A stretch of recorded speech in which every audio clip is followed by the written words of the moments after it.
Bonjour et bienvenue à RPM. Cette semaine, une émission spéciale sur le scandale Volkswagen. Antoine, on jugeait que c'était trop important pour ne pas en parler.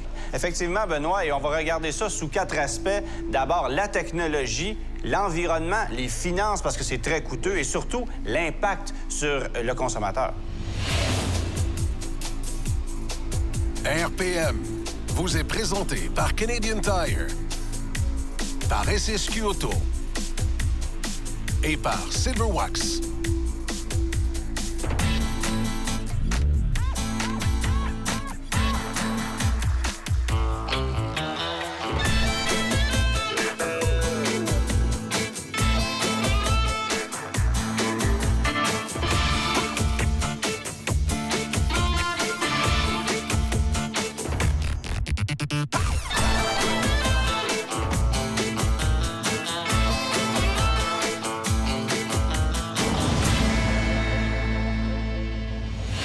Benoît, c'est une belle voiture qu'on a avec nous autres, hein? Oui. Mais il y a un petit côté sombre à la Volkswagen ces jours-ci. Puis c'est pas parce qu'elle est noire. Non, c'est le fameux scandale Volkswagen, en fait, qui est arrivé le 18 septembre dernier.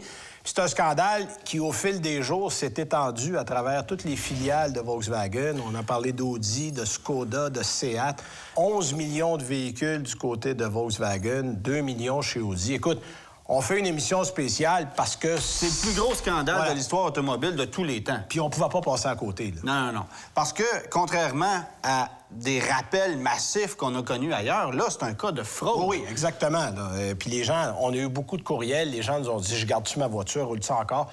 Il n'y a pas de problème. Mais on va vous expliquer tout ça dans l'émission. On va prendre 1 heure pour vous expliquer les tenants et aboutissants. On va avoir des invités. On a Pierre Beaudoin, entre autres, du CAA, qui va nous expliquer comment ça fonctionne, un convertisseur catalytique. C'est avec ça qu'on élimine la pollution des autos.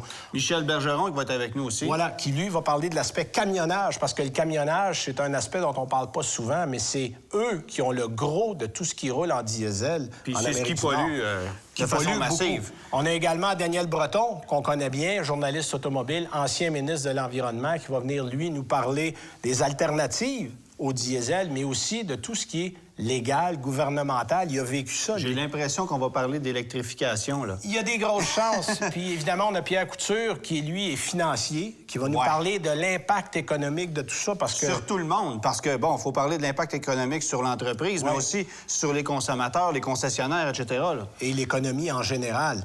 Donc, je tiens à spécifier qu'on est le 28 septembre. Je le dis parce que, évidemment, c'est un dossier qui évolue au quotidien et il y a peut-être des choses qui, une fois qu'on aura terminé l'enregistrement de l'émission, vont arriver. Mais on veut faire le point. On trouvait ça très important.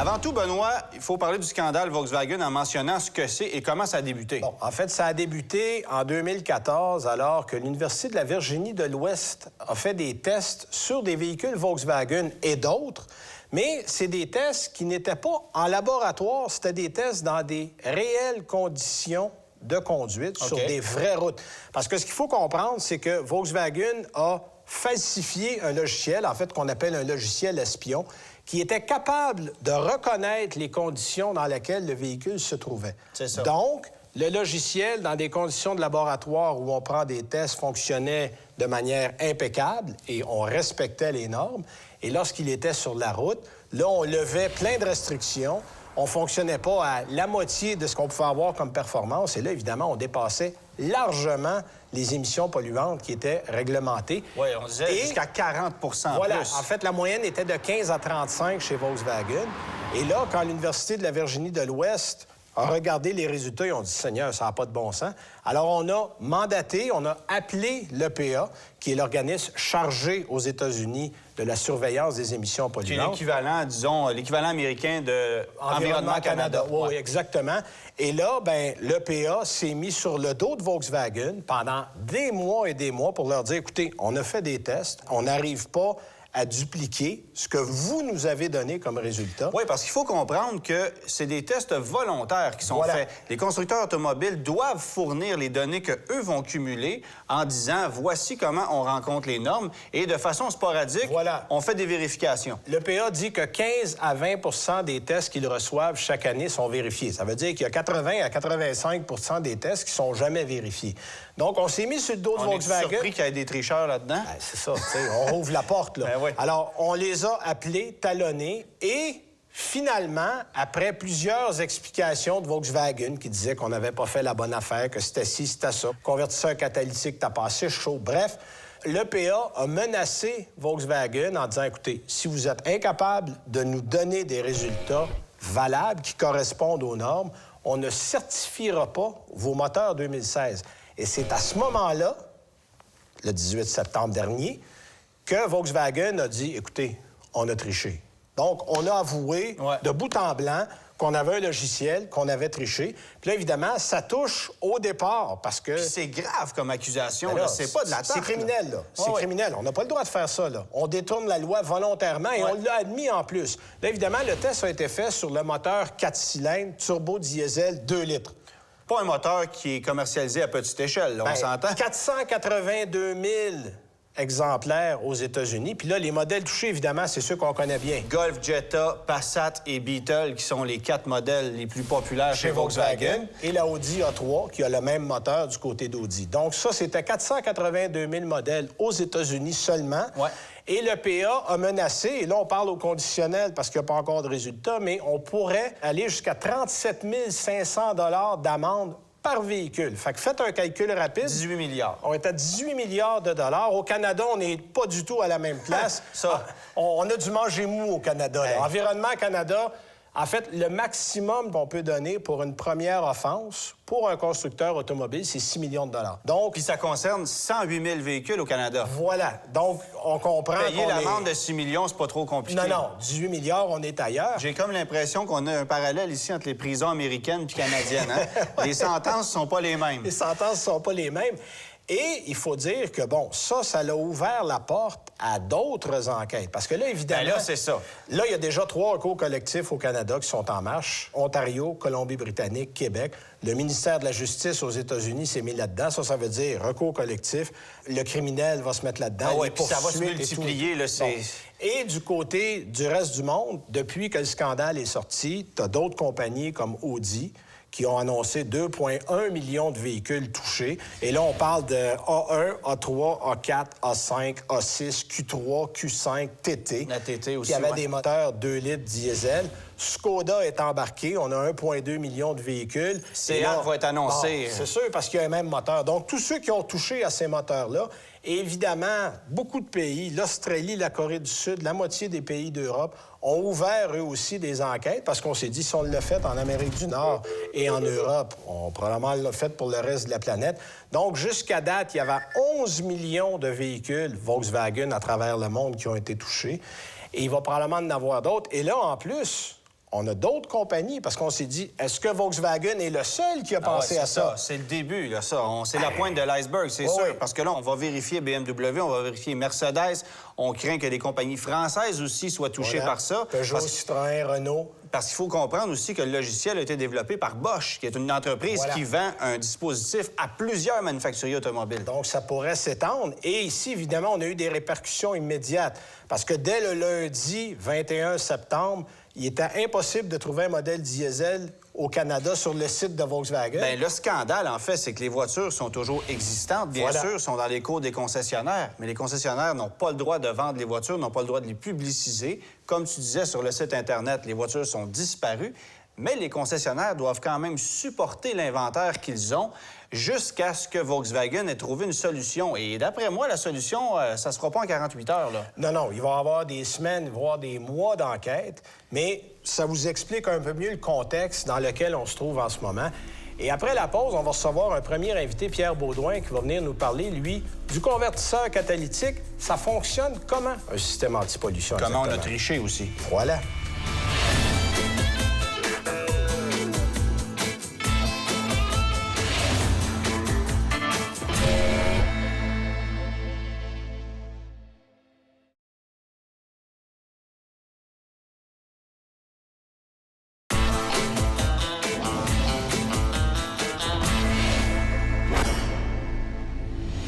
Pour parler de technologie et système antipollution, on est avec Pierre Baudouin du CAA. Bonjour. Bonjour. Expliquez-nous d'abord ce que Volkswagen a fait pour contourner les règles environnementales.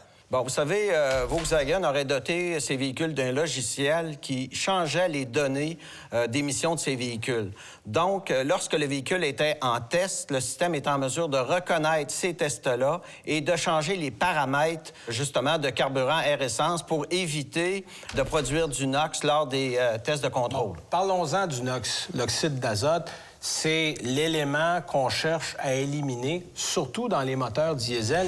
Mais pourquoi un moteur diesel produit plus de NOx qu'un moteur à essence, par exemple? Vous savez, c'est les hautes températures dans la chambre de combustion. Lorsqu'on fait brûler un carburant fossile, comme de l'essence ou du diesel, on produit des oxydes d'azote, particulièrement lorsqu'au niveau de la chambre de combustion, on a des très hautes températures. C'est ce qu'on retrouve, justement, au niveau des moteurs diesel. Bon, puis on le sait, avec les années, les mélanges air-essence ont beaucoup changé, ou air-diesel, dans le cas qui nous concerne, parce que, évidemment, plus on a une consommation qui est basse, bien, moins on a de carburant dans la chambre de combustion, puis c'est à partir de là que les problèmes vont naître. Là. Oui, l'admission d'air au niveau d'un moteur diesel est très grande, 40 à 1 versus 14,7 à 1, à titre d'exemple, pour un moteur essence. Oui, donc, beaucoup plus élevé dans le diesel. Beaucoup plus élevé dans le diesel. Les températures de la chambre de combustion sont près du 1000 degrés, donc c'est beaucoup plus élevé. On a plus de production de NOx avec un moteur diesel qu'avec un moteur essence. Bon, maintenant, le logiciel, on en a parlé. Comment arrivait-il à rencontrer les normes quand on le testait en laboratoire versus qu'il ne répondait plus aux normes quand il était sur la route? Vous savez, la seule façon de combattre les oxydes d'azote, c'est de réinjecter des gaz d'échappement dans la tubulure d'admission pour refroidir la température dans la chambre de combustion. Donc, on abaisse la température, on diminue les NOx. Ça a un effet au niveau de la consommation additionnelle et aussi un effet au niveau de la perte de performance. Dans l'industrie du camionnage, lorsqu'on a eu les nouvelles générations de moteurs, les moteurs consommaient plus. C'est la même chose qu'on va avoir avec des voitures diesel dotées de systèmes qui contrôlent parfaitement les émissions de NOx. OK, donc ce que vous êtes en train de nous dire, c'est que si on gardait, par exemple, le logiciel en fonctionnement dans des vraies conditions routières... On aurait un Jetta qui a peut-être 125 chevaux puis qui consomme 1,5 litre au 100 de plus, quelque chose comme ça. Vous avez une très, très basse consommation avec un moteur qui est efficient au niveau de la combustion d'un diesel. Par contre, vous avez des émanations de NOx. OK. Et évidemment, c'est plus vendeur de vendre une voiture qui a une plus basse cote de consommation d'essence que... Une meilleure cote antipollution. Oui, c'est ça. Effectivement, il y a des solutions. Les systèmes EGR de recirculation des gaz, on parle dans le futur de système EGR refroidi. Puis vous savez, Audi commercialise des voitures avec le système AdBlue. C'est un système catalytique sélectif. Ça permet d'injecter de l'urée dans le système d'échappement du véhicule et justement de transformer l'oxyde d'azote en azote et en oxygène.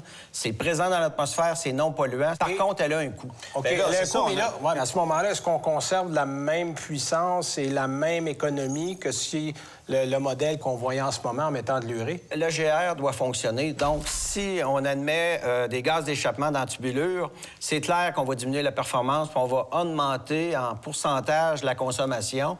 Le AdBlue, lui, vient carrément annuler la production d'oxyde d'azote. Donc, ça permet de contrer la pollution émise par les moteurs diesel. Et naturellement, ça, on l'a actuellement, le liquide d'urée, sur des véhicules qui sont plus coûteux, à moteur Exactement. V6. Pensez au Touareg, pensez à un paquet de modèles chez Mercedes-Benz.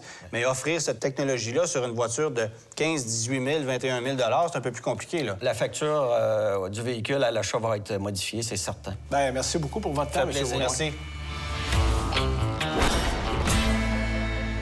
Notre deuxième invité œuvre dans le domaine du camionnage. En fait, il s'agit de l'officier à la conformité des émissions pour Cummins Canada. Monsieur Michel Bergeron, bonjour. Bonjour. Bon, dans un premier temps, pour situer un petit peu les auditeurs et les téléspectateurs, parlez-nous un peu de l'industrie du camionnage au Québec. Qu'est-ce que ça représente exactement? Grossièrement, 135 000 véhicules au Québec qui circulent constamment.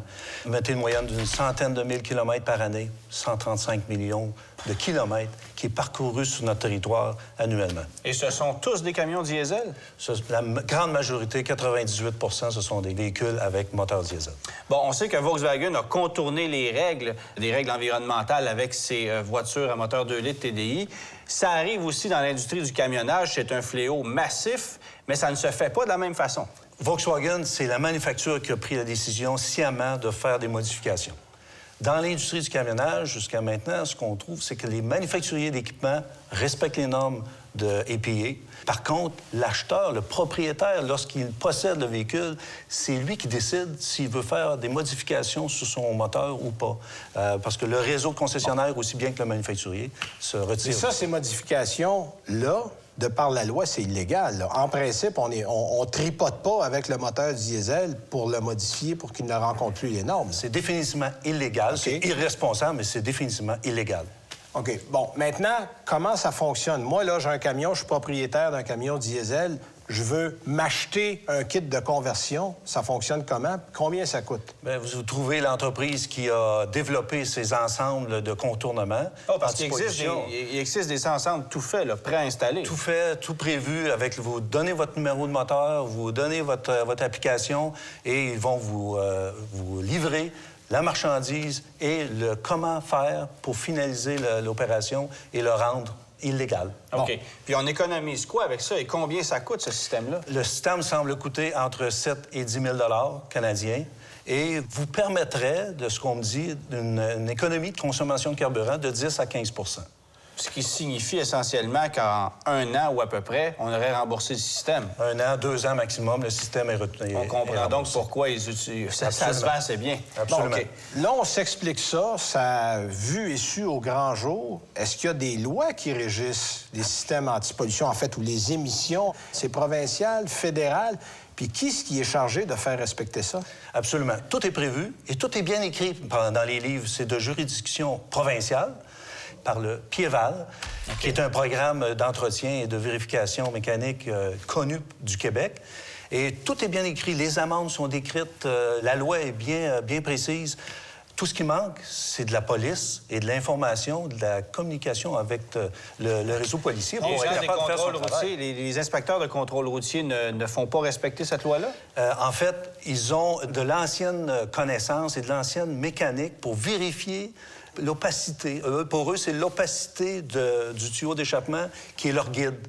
Mais l'opacité, aujourd'hui, ce n'est plus le problème. Dire, là, parce que la pollution provenant des moteurs, elle est souvent invisible, mais très nocive, que demeure quand même très nocive si on ne respecte pas les normes. Bon, à la lumière de ce qu'on a vu, parce que vous me dites, la loi est là, mais il n'y a pas de police, à la lumière du scandale qu'on voit avec Volkswagen, est-ce qu'il pourrait y avoir un changement d'attitude? Est-ce qu'il y a quelqu'un, quelque part, qui va dire, ouais, il serait peut-être temps qu'on commence à vérifier les camions, là?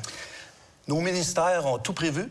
À eux maintenant de s'harmoniser, de se parler et de donner ordre à leurs patrouilleurs ou bien de la vérification mécanique annuelle. Tout est déjà prévu. Que ce soit une roulotte ou que ce soit un camion, ils doivent passer une fois par année à aller chercher leur accréditation de sécurité.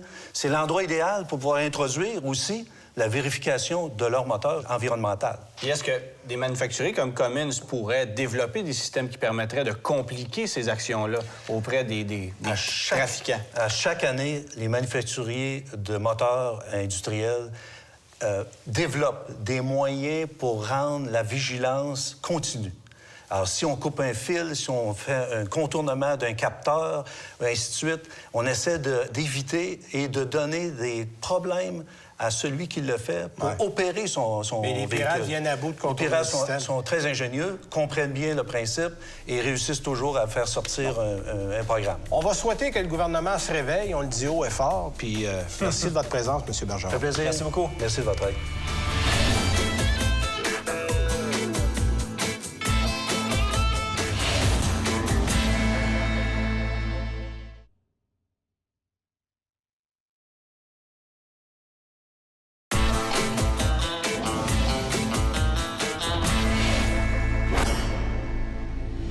Pour ce troisième bloc, on parle environnement avec Daniel Breton, qui est consultant en énergie et électrification des transports. Salut, Daniel. Bonjour.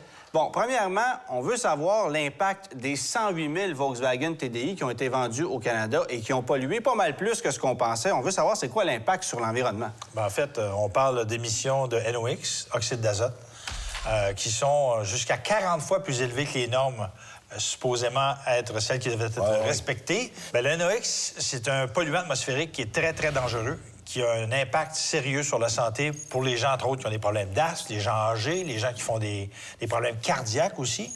Et pour vous donner une idée de l'impact des polluants atmosphériques, l'Institut national de santé publique a déterminé, il y a une couple d'années, que les gens qui meurent prématurément à cause de l'impact de la pollution atmosphérique, dont le diesel, entre autres, c'est à peu près 2000 personnes par année au Québec. C'est quand même beaucoup. Puis là, évidemment, on a parlé camionnage tantôt qui doit ajouter à tout ça parce que là, c'est pas rien.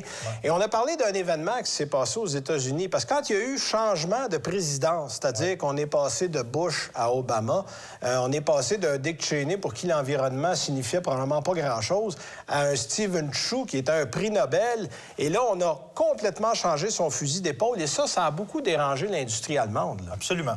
En fait, ça a dérangé toute l'industrie automobile parce qu'il faut se rappeler que la dernière fois qu'il y avait eu des normes de consommation des véhicules pour faire en sorte que les véhicules consomment moins, on parlait des années 70. Ben, c'était Richard Nixon à l'époque de Richard Nixon puis Jimmy Carter. Exact. Et depuis ce temps-là, il n'y avait pas eu de nouvelles normes de consommation.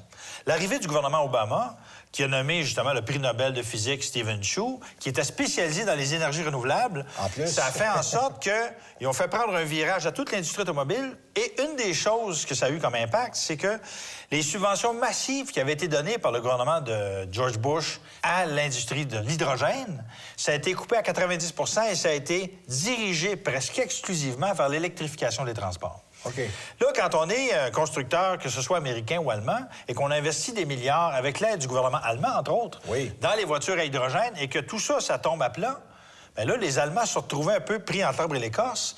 Et j'avais eu des discussions avec les gens de BMW, entre autres, en 2004, qui étaient venus nous présenter au Centre des sciences dans le port de Montréal. Oui, je m'en rappelle, j'étais là. On avait conduit des BM hydrogène. Et voilà, exactement. Et donc, à cette époque-là, ils nous disaient, bien ça, pour nous, c'est l'avenir. Il va y avoir le diesel et il va y avoir l'hydrogène. On est en 2004. Moi, je leur pose la question, dans combien de temps vous pensez que les voitures à hydrogène vont être sur le marché? Ils m'avaient répondu en 2025. Imagine! Là, je leur avais dit, écoutez, on est en 2004. Entre maintenant puis 2025, vous faites quoi? Diesel. Diesel. Ouais. Je peux vous parler d'un autre événement comme ça. Les gens de Mercedes, il y a un événement qui s'appelle l'ACFAS, l'Association canadienne-française pour l'avancement des sciences, où il était question d'énergie et des futures technologies automobiles. Et là, on a un des hauts placés de Mercedes qui vient nous dire devant tout le monde, nous, on croit pas aux hybrides, on croit pas aux électriques. Pour nous, l'avenir, c'est les diesels et les voitures à hydrogène. Mais quand tout ça est tombé avec le gouvernement d'Obama et qu'ils se sont axés vers les voitures électriques, ce que ça a fait pour l'industrie allemande, c'est que tout le monde s'est retrouvé un peu gros gens comme devant. Le cul ça paille, comme on dit. En bon québécois, oui. Puis là, évidemment, eux, ils ont voulu aller chercher des subventions, j'imagine, pour des voitures électriques. Oui. Ça n'a pas fonctionné. Non, bien en fait, ce qui est arrivé, c'est qu'ils sont allés voir la chancelière Angela Merkel. Ils ont demandé d'avoir des subventions pour faire de la recherche et du développement dans la voiture hybride et voiture électrique. Et là, ce gouvernement-là, ils ont dit, écoutez, on est en pleine crise économique. Vous avez reçu des milliards pour développer l'hydrogène. Il n'y a rien qui se passe. Arrangez-vous. À tel point qu'à ce moment-là, je pense que c'est à peu près en 2012, il y avait des négociations intra-européennes pour les futures normes de consommation.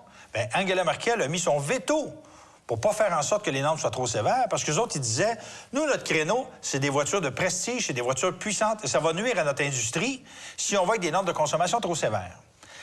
Il ne faut pas oublier une chose, et moi, j'ai parlé de ça avec des ingénieurs allemands et des spécialistes allemands. Ils m'ont dit, 1 emploi sur 7 en Allemagne est dans l'automobile. Donc, comme eux vendent des voitures puissantes et prestigieuses, d'arriver avec des nouvelles technologies pour faire en sorte de vendre des voitures éco-énergétiques, des voitures hybrides, des voitures électriques, c'était pas du tout leur plan de match. Donc, envers et contre tous, ils ont poursuivi dans le diesel. Ils ont poursuivi dans le diesel de toutes les manières possibles et imaginables. Et là, on a, avec sorti, les des termes comme, on a sorti des termes comme Blue Tech, diesel propre, etc. On les a tous entendus, là. Oui. Bon, et puis, hélas. Et puis, le diesel propre, moi, je me souviens quand j'entendais le diesel propre, et j'entendais des gens qui me disaient, je me suis acheté une Volkswagen TDI, c'est plus propre qu'une voiture à essence ou qu'une voiture hybride. Oui, mais ils les ont vendus comme ça. Absolument. Ils ont et on vendu. peut pas blâmer les gens de croire le vendeur. Non, c'est ça, absolument. Bon, maintenant, tu me contais une autre anecdote qui est arrivée alors que tu étais consultant pour le gouvernement du Québec en environnement. En fait, j'étais le responsable du programme d'électrification des transports pour le gouvernement du Québec. OK. Bon, toi, tu t'es rendu du côté de chez Volkswagen et on t'a fait une démonstration assez particulière. Oui, bien en fait, c'est qu'il y a une présentation qui a été faite par un représentant de la compagnie Volkswagen en Allemagne, en allemand d'ailleurs. Et là, on parle en quelle année? On parle en 2013. OK, fait que assez récemment. Il y a 2 ans. Donc, en 2013, ils nous font la démonstration, une espèce de comparatif sur les émissions polluantes, les émissions de gaz à effet de serre et le potentiel des voitures hybrides rechargeables, des voitures électriques et des voitures diesel. Et là, je regarde leur représentation, puis là, je me dis, il y a de quoi qui ne marche pas dans leurs statistiques. Je veux dire, parce qu'eux autres, dans le fond, ce qu'ils nous disaient, c'est on est mieux d'y aller avec du diesel parce qu'il y a tellement de pays qui produisent de l'électricité à partir du charbon que les voitures électriques n'ont pas d'avantage. Sauf que la réalité est la suivante.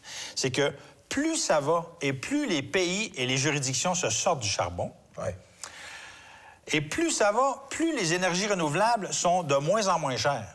Ce qui fait que, par exemple, aux États-Unis, le charbon est en diminution, les énergies renouvelables sont en augmentation, et ce que ça fait, c'est que ça coûte de moins en moins cher et c'est de plus en plus propre d'avoir une voiture branchable. Et à contrario, d'avoir une voiture à essence, c'est de plus en plus polluant parce qu'on va de plus en plus vers du pétrole non conventionnel. Par exemple, comme des sables bitumineux. Fait que je regardais sa démonstration et je voyais que ça tenait pas la route. J'ai eu le réflexe. Parce que tu es journaliste automobile aussi. Parce que j'étais... Ça, c'est le journaliste qui a levé la main. J'ai levé la main, puis là, j'ai voulu poser une question, puis j'ai vu que ça créait un certain malaise. Et là, je me suis dit, Dan, t'es là pour représenter le Québec. Fait que, prends un pas de recul. Mais la raison de toute cette réflexion-là, c'est que je me disais, il y a quelque chose qui ne fonctionne pas dans leur calcul, ou, comme disait mon père, il n'y a rien de plus saut que quelqu'un qui ne veut pas entendre. Oui, ça, c'est clair. Donc, c'est ce qu'on voit avec Volkswagen. Ta conclusion, c'est que tu t'es dit, bon, ben ils sont pas intéressés du tout aux voitures électriques. Bien, Et la preuve, c'est qu'ils n'en vendent toujours pas. Un bon exemple de ça, c'est que quand on regarde au Canada, il n'y a pas de voiture électrique chez Volkswagen qui est vendue nulle part au Canada. Non, effectivement. Aux États-Unis, Ils ont la e-Golf, là. Là où il y a des lois zéro émission qui forcent les constructeurs dans certaines juridictions, que ce soit en Californie, mais il y a 11 autres États, comme le Vermont, l'État de New York, où les gens sont obligés de vendre un certain quota de voitures électriques. sinon, ils ne pourront pas vendre d'auto, point. Exactement. Ah oui, c'est ça. Ben, en fait, c'est qu'ils ont des pénalités. C'est pas qu'ils peuvent pas vendre de voitures, c'est qu'ils ont des pénalités. Exact. Mais tout ça pour dire que quand tu regardes des constructeurs qui sont, comment dirais-je, réticents à vendre des véhicules hybrides rechargeables ou électriques, c'est souvent pour des raisons parce qu'ils ne veulent pas investir dans les technologies. Exact. Le meilleur exemple de ça, c'est Sergio Marchionne qui dit s'il vous plaît, achetez pas nos Fiat 500 électriques. Il n'y a pas une scène pour faire ça. Il n'y a C'est pas ça. d'argent. Ils Exactement. courent après l'argent. De toute façon, si j'avais une électrique à m'acheter, ça serait peut-être pas une Fiat 500, mais ça, c'est une autre histoire. Ouais, ça, c'est un autre sujet. Bien, outre ça, il y a les émissions de gaz à effet de serre dont j'ai parlé tout à l'heure. Ouais.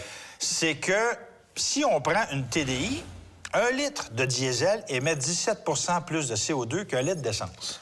Ouais. Donc, quand on prend une hybride versus une diesel qui se vend à peu près le même prix, mettons une Prius puis une TDI... Puis qui vont consommer à peu près la même chose, 4 litres et demi, 5 litres au 100. À peu près, sauf qu'au final, quand tu fais l'addition des émissions de gaz à effet de serre, tu as à peu près de 60 à 65 plus d'émissions de CO2 avec une diesel qu'avec une voiture hybride comme une Prius.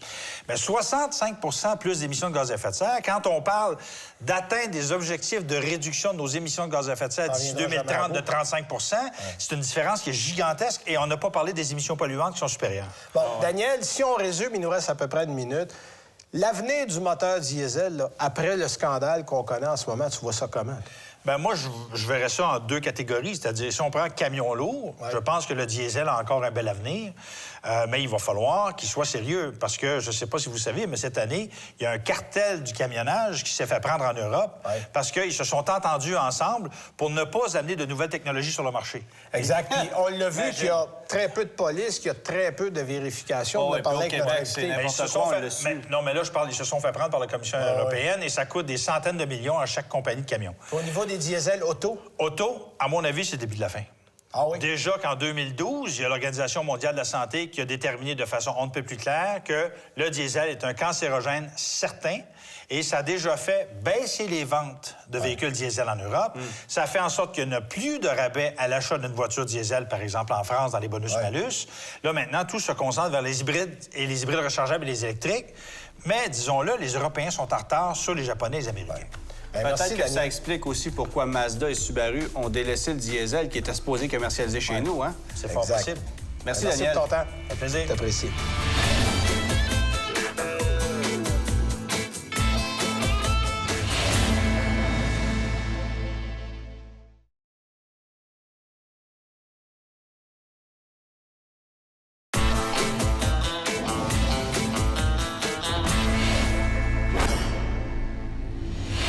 Avec notre prochain invité, on va parler de l'impact financier de ce scandale. En fait, il travaille comme journaliste financier économique au Journal de Montréal et au Journal de Québec. Pierre Couture, merci d'être là. Bonjour. Bonjour. D'abord, parlons un peu, on n'a pas parlé de bourse, on n'a pas parlé du crash que ça a créé, mais c'est la pire débandade en bourse de l'histoire de Volkswagen. C'est spectaculaire. Écoutez, on est parti d'un titre qui était à peu près 167 €. On est rendu à 107 au moment où on se parle. C'est à peu près 35 milliards canadiens de valeur boursière qu'on a laissé dans d'une semaine. Alors, c'est majeur. Et quand on regarde aussi l'étendue de cette descente boursière-là, bien, on se rend compte que le titre de Volkswagen, au mois de mars, était à 247 €. Wow. Et on constate aujourd'hui que... Mais là, vous êtes en train de me dire qu'il était à 247 € puis qu'il était à 167 le matin de l'annonce. Et voilà. C'est pas un peu bizarre, bien, ça? ça spécule beaucoup. Alors, on dit, est-ce qu'il y a des gens qui connaissaient des gros porteurs de blocs d'actions? Oui, y a-t-il des actionnaires qui se sont débarrassés en bloc de leurs actions? Et voilà. Là, est-ce que je pense qu'il y a des autorités boursières... Du délit d'initié, peut-être? Bien, qui regardent un peu qui a vendu. Est-ce qu'on était au courant? Et là, ça commence à jaser beaucoup. Chose certaine, la descente est spectaculaire. Et dans le monde de l'automobile, une descente de cette nature-là, c'est très long avant de remonter. Bon, puis non seulement ça, mais on a entraîné beaucoup de monde, parce qu'il n'y a pas juste Volkswagen qui a écopé. Et voilà. C'est toute l'industrie, là. Écoutez, là, BMW, on regarde tous les constructeurs, sont tous en perte de vitesse. Particulièrement les Allemands. Et voilà, c'est l'industrie allemande, c'est le fleuron de l'industrie allemande. Volkswagen, c'était le gros symbole. 600 000 employés vendaient des voitures, s'en allait devenir le numéro 1 dans l'automobile, supplanter D'ailleurs, Toyota. il était numéro 1 en juin, devant Toyota. Puis, chose intéressante, le gouvernement de Basse-Saxonie, parce que à l'origine, Volkswagen a été fondé par Adolf Hitler, donc c'était une compagnie gouvernementale, mais la Basse-Saxonie a toujours conservé des actions. On est à 12,1 %, je pense. Donc, au-delà d'affecter uniquement les compagnies automobiles, ça risque même d'affecter les gouvernements du côté de l'Allemagne. Oui, et là, tout le monde est nerveux, évidemment. Qu'est-ce qui se passe tous les jours? On en apprend du nouveau et c'est pas toujours très rose. Alors, écoutez, ce qu'on comprend, c'est que là, on est en chute, en vrille, et on n'est pas capable d'arrêter le mouvement pour essayer de consolider. Donc, les communications, personne parle, on essaie de limoger, on essaie de faire porter le blâme sur des hauts dirigeants, mais pendant ce temps-là, l'action chute et ça fait mal aux actionnaires, les gros blocs d'actionnaires. À l'inverse, est-ce qu'il y a des constructeurs automobiles qui, eux, ont pris une tangente différente, par exemple, avec des voitures électriques, qui profitent de cette situation-là pour voir leur titre en bourse monter? Bien, c'est sûr que là, c'est la bataille parce que Volkswagen n'avait pas pris un virage électrique. Hein? Non, pas du tout. Alors, on sent que dans le monde automobile, il y a peut-être plus une fierté à ceux qui ont pris le virage et avec les Japonais, entre autres, les là, Japonais qui, qui ont depuis pris longtemps, croient aux hybrides, aux électriques, qui ont pratiquement pas de diesel. Exactement. Puis là, on parlait que Apple, qui veut se lancer dans les voitures, pourrait éventuellement sortir un modèle, pas maintenant, mais commence à en parler davantage. Donc, il y a des gens qui essaient de profiter un peu de ça. Mais pour l'instant, c'est l'industrie au complet qui est complètement dans une chute. Au-delà des constructeurs, les emplois automobiles, parce qu'il faut bien croire que si on vend moins de Volkswagen ou moins de BM ou moins de Mercedes ou moins de tout ce qui a été affecté, on risque de limoger des emplois, on risque d'affecter le nombre de travailleurs. Puis on dit qu'en Allemagne, et comme au Canada d'ailleurs, mais je pense qu'un emploi sur 7 dépend de l'automobile. Ça va être intéressant de voir les prochains mois comment ça va se définir, parce que là, on a quand même 600 000 emplois chez Volkswagen dans l'industrie lourde, là, à part tous les concessionnaires dans le monde et tout. Donc, ça va être intéressant de voir comment Volkswagen va réagir, parce que là, de ce qu'on comprend, ils vont arrêter de vendre des modèles diesel. Est-ce qu'ils vont offrir des rabais intéressants pour que les consommateurs viennent vers la marque? Pour les modèles non diesel. Exactement, évidemment. parce que là, ce qu'on comprend, c'est que la marque est solidement au plancher. Et là, ça va comment on va travailler sur le marketing pour essayer de ramener un peu le sentiment de fierté puis sentiment que Volkswagen est quand même des produits fiables. Oui, parce que la population en général se sent trahie et même un acheteur qui voudrait s'acheter une Volkswagen non diesel pourrait ne pas considérer la marque, considérant ce qui vient de se passer. Oui, parce que Volkswagen était en montée depuis 10 ans. Il s'en venait dépasser Toyota cette année. Écoutez, ça va avoir un impact sur les ventes, c'est officiel. Bon, Alors, autre impact financier dont il faut absolument parler, c'est les poursuites, tout ce qui est judiciaire, tout ce qui est légal. Parce que ça, déjà, on s'est emparé de ça au niveau des recours collectifs au Canada, parce que c'est à peu près la seule méthode pour aller chercher de l'argent. Mais le ministère de la Justice est là-dedans aux États-Unis. On peut évaluer ça à quoi? Au-delà de ce qu'on aura probablement à payer en amende, on se dirige vers quoi? Parce que là, on a ouvert des enquêtes partout sur la planète. Il va y avoir du monde là-dedans. Là. Ça va coûter cher. Écoutez, juste pour les États-Unis, on parle d'amende potentielle de 18 milliards. Volkswagen dégageait une marge d'à peu près 12 milliards de dollars par année de profit net. Mettez ça à l'échelle de la planète. Oui, c'est ça, on est juste aux États-Unis. Là. Alors, puis là, le Canada, il y a des recours collectifs. Il y en a 3 déposés au Québec jusqu'à maintenant. Il y a des analystes financiers qui pensent que Volkswagen va avoir, pour les prochaines années, ça va être très difficile. Est-ce qu'on pourrait y laisser sa peau, à la limite? Bien, on va voir, hein. On ne veut pas Mais ça spéculer pourrait trop être vite. possible. Mais ça peut être possible, parce que là, ouais. il y a des liquidités. Écoutez, là, si les ventes chutent, puis les recours collectifs s'accumulent, puis à un moment donné, ça va être trop compliqué, là. Alors, peut-être qu'on va avoir des décisions difficiles à prendre. Pour l'instant, on est en mode... On subit les coûts. On est dans les câbles carrément, puis on reçoit les coûts. Mais à un moment donné, il va falloir que Volkswagen réplique. Il va falloir qu'il se relève du plancher. Plus près de chez nous, évidemment, il y a les concessionnaires qui, eux, ont investi récemment pour renouveler leurs bâtisses, etc., donc qui souffrent de cet impact-là, qui doivent supporter les inventaires de voitures TDI qui ne peuvent pas vendre non plus. Mais les consommateurs, eux, il y a 2 catégories, en fait. Il y a des consommateurs qui possèdent déjà une Volkswagen TDI ou non, et il y a ceux qui pensaient s'en acheter. C'est quoi l'impact sur ces consommateurs-là? Bien, c'est sûr que là, la dépréciation est importante au niveau du diesel. Les gens vont peut-être se dire, écoute, ça vaut quoi, ça? Le marché va répondre. Pour l'instant, il n'y a plus de vente. On a arrêté parce qu'on n'est pas capable de voir clair. Alors, ça va être les prochains mois qui vont être décisifs dans le cas de Volkswagen. Puis pour le consommateur, bien, peut-être aller chez le concurrent, peut-être carrément penser à changer ou peut-être profiter marque. d'une aubaine chez Volkswagen parce que les prix seraient à la baisse pour une voiture non diesel. Ça va être important pour Volkswagen de rétablir rapidement une confiance, puis peut-être d'offrir des rabais, quitte à ne pas perdre des clients qui iraient ailleurs. Alors, ça va être très, très intéressant. J'aimais une hypothèse. Advenant le cas où il n'y a pas juste Volkswagen, parce que ça, évidemment, le dossier évolue tous les jours, mais si on apprend que Mercedes, que BMW, que Peugeot, que Renault et que d'autres constructeurs ont finalement fait la même chose, est-ce que ça va un peu niveler le terrain où là, on peut s'attendre à des impacts qui vont être multipliés par 4, par 8 ou par 10? Bien, il faut s'attendre à ce qu'il y ait des autorités publiques qui posent beaucoup de questions parce qu'il n'y a pas juste la question de « je suis tricheur, tu l'es ». C'est la santé publique aussi, en bout de ligne. Là, donc, il y a peut-être des impacts au niveau de la santé très importants. Donc, peut-être qu'il va y avoir un Les conséquences jeu... financières sont infinies. Écoutez, l'industrie automobile, quand on regarde dans le commerce au détail, c'est la grosse majeure partie des dépenses des ménages. Alors, si on coupe dans l'automobile, ça a un impact dans l'économie. Mais jusqu'à où? Là, pour l'instant, c'est Volkswagen. C'est un dossier en pleine évolution. Est-ce qu'on va voir apparaître d'autres cas de tricherie?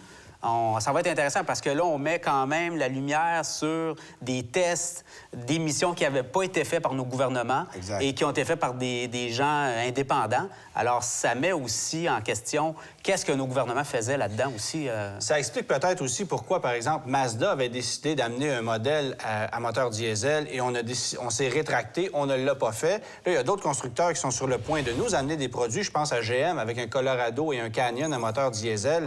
Pour eux, l'impact doit être assez grave parce qu'ils savent que la popularité du diesel ou le sentiment d'avoir un produit efficace est peut-être moins là. Ils risquent de décoper sur le plan des ventes aussi. Le moteur diesel est affecté au complet. Là. Le consommateur diesel actuellement est très, très, très suspicieux et ça va être long à rétablir de la confiance dans le marché. Bien, merci beaucoup. Merci. Plaisir.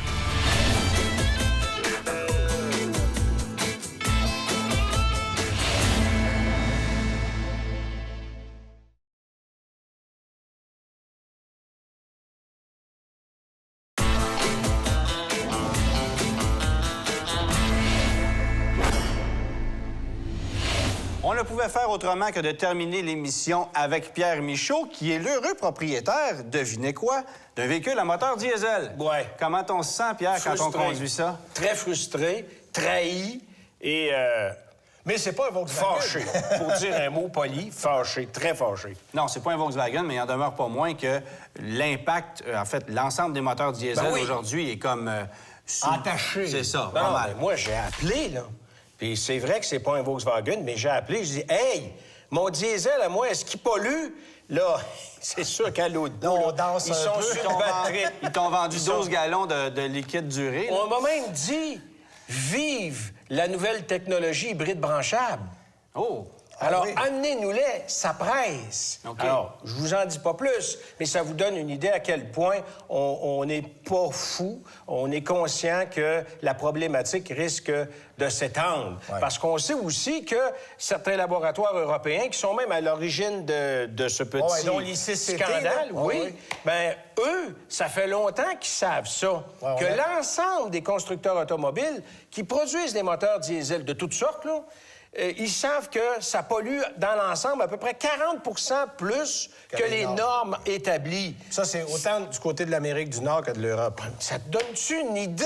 Importe le constructeur, oui. Mais comment ça se fait que c'est su, que ça a été dit et que personne n'a bougé, à c'est part qu'il y avait politique. connivence? Tu sais, je veux dire, Ben, regarde, moi, ce qui me révolte, Pierre, dans toute cette histoire-là, puis on a fait le tour aujourd'hui, c'est que c'est pourquoi que c'est encore les compagnies automobiles qui se chargent de faire les tests et ils pas de bon envoient leurs résultats Non, c'est à l'EPA ridicule. ou à Environnement Canada qui vérifient de leur propre aveu de temps en temps si les résultats marchent. Écoute, ça a pris une université dans une étude indépendante qui n'était même pas reliée à un organisme officiel. C'est eux qui ont découvert le poteau rose. En plus, ils voulaient démontrer au gouvernement américain Ben oui. qu'il avait établi Ouais, des c'est bonnes ça. normes Ils environnementales. voulaient bien faire, ça. Non, ce qu'il faudrait, là, C'est- sincèrement, là, le plus simple au monde, tu veux vendre une voiture en Amérique du Nord ou qu'importe où, bon, ben on la présente à l'EPA ou Ouais. à Environnement Canada. Ouais. La voiture passe les normes, parfait, vous pouvez la vendre. Si elle Ouais. passe pas les normes, Et elle passe qu'on pas. émette des tests sur des vraies routes. Arrêtez les laboratoires. Il n'y a personne qui roule en laboratoire avec son Mais auto. comment ça se fait qu'on demande aux constructeurs qui fabriquent les véhicules? Parce que c'est ça surtout coûte moins le fond. cher. Ben ça va oui, mais coûter cher c'est- de faire des tests comme ça. C'est pour C'est ça. la santé publique, ça coûte pas cher. On a eu M. Breton oui. qui est venu nous parler, là. Ben oui. T'as entendu qu'est-ce qu'il a dit? 2000 cas par année au Québec pour l'asthme. Je veux dire, c'est un non-sens. Et franchement, moi, j'ai honte pour l'industrie. D'autant plus que je conduis un de leurs véhicules. C'est de la fausse représentation. oui. C'est pas ça qu'on m'a vendu. Moi, on m'a vendu un véhicule plus économe, moins polluant, avec l'histoire du AdBlue, là. Puis ça, on n'a pas fini d'en entendre parler. Qu'est-ce que tu penses de l'avenir du diesel? Personnellement, en tout cas pour moi, c'est fini. J'en aurai plus jamais. Et je peux te dire que mon prochain véhicule est un pur électrique. Il est même en commande. Et puis, c'est terminé pour moi, le véhicule à commandé une combustion. Nièvre? Je dirais pas quoi. Ah! Mais bon. Et je pense que si moi, je réagis comme ça, je crois qu'il y a beaucoup de gens qui vont se tourner vers l'hybride branchable. Il y a un gros impact sur le marché du diesel. Tu sais, on le sait aux États-Unis, le diesel, ça n'a jamais été fort. C'était pas facile. Ça commençait Oui. à être un petit peu populaire. Là, c'est le coup de grâce, c'est fini. Les gens, ils feront plus confiance. Puis, tu sais, Volkswagen, ça pouvait pas être la pire compagnie. Ils venaient de commencer à remonter la pente, reconstruire un petit peu une Écoute, image. ils viennent de bâtir une c'est- usine flambant neuve Oui. aux États-Unis, Non, à mais je parle au Chattanooga. niveau de la fiabilité puis de la qualité de leurs En fait, produits, tout moi, ça. ce que je vois comme conclusion, au-delà de Volkswagen, Oui. c'est que c'est un crash annoncé de l'industrie automobile allemande vis-à-vis des Japonais, Ben, oui. qui, eux, ont emprunté une autre solution, T'as qui est raison. l'électrique, l'hybride Ah, puis électrique. même les Oui. Américains. Ben, les Américains aussi, dans un, Oui, cer- quand dans même, un oublie certain pas, point ils ont de vue. quand même une Oui. certaine avance. GM est bien impliqué Oh, dans oui. GM est le l'électrification. plus avancé dans les Ouais. Américains. Tesla Parce que aussi, Chrysler qui est n'est là. pas là du tout, là. Ouais, non, c'est Et là, ça. on parle des Allemands. Ironiquement, la semaine prochaine, on va avoir une Ouais. émission spéciale où toi, Pierre, tu nous amènes du côté de l'Allemagne visiter le salon de Francfort. Ben oui, il était donc bien beau, les chars allemands. Ah, c'est ça. On risque peut-être de Ben, moi, on je va suis les regarder parti- d'un autre Ah, œil. ça n'a là. pas de bon sens, je vous le dis. Mais écoute, je suis parti la veille avant que ça se sache. Puis là, ben tu sais, qu'est-ce que tu veux? Moi, j'ai vu des belles bagnoles, puis j'en ai parlé. Mais il faut pas oublier, par contre, que je vais m'en sortir pas pire, parce que les véhicules qui m'ont le plus impressionné, c'est drôle à dire, ce sont les Japonais. Ben- Et les Coréens. Merci, Pierre. Et vous restez avec nous parce que dans quelques minutes, on se retrouve dans RPM+. Pour revoir nos émissions, rendez-vous sur vtl.ca et suivez-nous sur Facebook. RPM vous a été présenté par Canadian Tire, par SSQ Auto et par Silverwax. Lors de son passage dans la région de Charlevoix, l'équipe RPM a été hébergée au Petit Manoir du Casino.